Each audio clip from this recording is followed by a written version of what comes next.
എല്ലാ കൂട്ടുകാർക്കും നമസ്കാരം. നമ്മുടെ പുതിയ വീഡിയോയിലേക്ക് സ്വാഗതം. ഇന്നത്തെ നമ്മുടെ വീഡിയോ വളരെ രുചികരമായിട്ട് തന്നെ തയ്യാറാക്കി എടുക്കാൻ പറ്റിയ കൊഴുവപ്പീരയാണ്.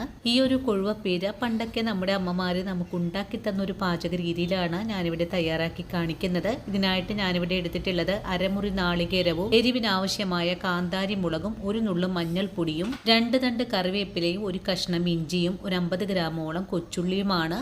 ഈ സമയത്ത് തന്നെ 1 കിലോ കൊഴുവ നല്ലപോലെ കഴുകി വൃത്തിയാക്കി ഇതിന്റെ വെള്ളമെല്ലാം കളഞ്ഞു വെച്ചിരിക്കുവാണ്. ഇനി നമുക്ക് അരപ്പ് തയ്യാറാക്കണം. ഇതിനായിട്ട് നമ്മൾ നേരത്തെ കാണിച്ച ചേരുവകൾ ഒരു മിക്സിയുടെ ജാറിലേക്ക് മാറ്റിയിട്ട് ഒന്ന് കറക്കി എടുത്തിട്ടുണ്ടായിരുന്നു. ഇനി അരച്ചെടുത്ത അരപ്പ് ഒരു മൺചട്ടിയിലേക്ക് മാറ്റാം. കൂടെ തന്നെ മിക്സിയുടെ ജാറ് കഴുകിയിട്ട് ഒരു നുള്ളു വെള്ളവും മീൻ ആവശ്യമായ കുടംപുളിയും കൂടി ചേർക്കാം. കുടംപുളിക്ക് പകരമായിട്ട് നിങ്ങൾക്ക് മാങ്ങ വേണമെങ്കിലും എടുക്കാവുന്നതാണ്. ഇനി നമുക്കിതിലേക്ക് കഴുകി വൃത്തിയാക്കി വെച്ചിരിക്കുന്ന മീനും കൂടി ചേർക്കാം. മീനിന്റെ കൂടെ തന്നെ കറിക്ക് ആവശ്യമായ കല്ലുപ്പും കൂടി ചേർത്ത് കൊടുത്തിട്ട് കൈകൊണ്ട് നല്ല പോലെ ഒന്ന് കുഴച്ചെടുക്കാം. ഒതുക്കിയെടുത്ത അരപ്പ് മീനിലേക്ക് പിടിച്ച് കിട്ടിയാൽ ഒരു പ്രത്യേക ടേസ്റ്റ് കിട്ടുന്നതിനായിട്ട് ഒരു നുള്ളു വറുത്ത് പൊടിച്ച ഉലുവയും കൂടി ചേർത്ത് കൊടുത്തിട്ട് ഒന്നുകൂടി കൈകൊണ്ട് ഇളക്കി മിക്സ് ചെയ്ത് കൊടുക്കാം. മീൻ ഇതുപോലെ കുഴച്ചെടുക്കുന്ന സമയത്ത് കൈകൊണ്ട് തന്നെ വേണം കേട്ടോ കുഴച്ചെടുക്കാനായിട്ട്. ഇപ്പോൾ നല്ല പോലെ കുഴച്ചെടുത്തിട്ടുണ്ട്. ഇനി നമ്മുടെ കയ്യിലേക്ക് ഒരു നുള്ളു വെള്ളം കൂടെ ഒഴിച്ചു കൊടുത്തിട്ട് ഒരു 10 മിനിറ്റ് നേരം നമുക്ക് ഈ മീനൊന്ന് റെസ്റ്റ് ചെയ്യാൻ മൂടി വെക്കാം. അതിനുശേഷം നമുക്കിതൊന്ന് വേവിച്ചെടുക്കണം. അതിനായിട്ട് അടുപ്പിലേക്ക് മാറ്റാം. കറി നല്ലോണം തിളച്ചു തുടങ്ങിയാൽ നല്ല പോലെ ഇളക്കി ഒന്ന് യോജിപ്പിച്ചുകൂടെ കൊടുക്കാം. കറി ഒന്ന് തിളച്ചു തുടങ്ങിയപ്പോഴും ഇതിൽ ധാരാളം വെള്ളം എല്ലാം വന്ന് തുടങ്ങിയിട്ടുണ്ട്. മീനിലേക്ക് ഉപ്പും പുളിയൊക്കെ ഒന്ന് പിടിച്ച് കിട്ടുന്നതിനായിട്ട് മൂടി വെച്ച് ഒന്നും കൂടി വേവിച്ചെടുക്കാം.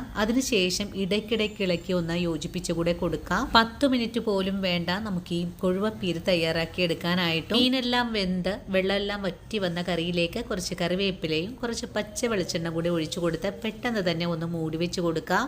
ഇനിയിപ്പോൾ നമ്മുടെ കൊഴുവപ്പീര നല്ലപോലെ തണുത്ത് വന്നപ്പോൾ ഞാൻ ഇതുപോലെ ഒന്ന് ഇളക്കി യോജിപ്പിച്ചുകൂടെ കൊടുക്കുന്നുണ്ട്. അങ്ങനെ നമ്മുടെ അമ്മമാരൊക്കെ ഉണ്ടാക്കാൻ പഠിപ്പിച്ചതെന്ന വളരെ രുചികരമായിട്ടുള്ള കൊഴുവപ്പീര ഇവിടെ റെഡി ആയിട്ടുണ്ട്. വീഡിയോ കണ്ട് ഇഷ്ടമായിട്ടുണ്ടെങ്കിൽ എല്ലാവരിലേക്കും ഒന്ന് ഷെയർ ചെയ്ത് കൊടുക്കാനും പേജ് ഒന്ന് ഫോളോ ചെയ്ത് ചേച്ചിയെ സപ്പോർട്ട് ചെയ്യാനും മറക്കല്ലേ.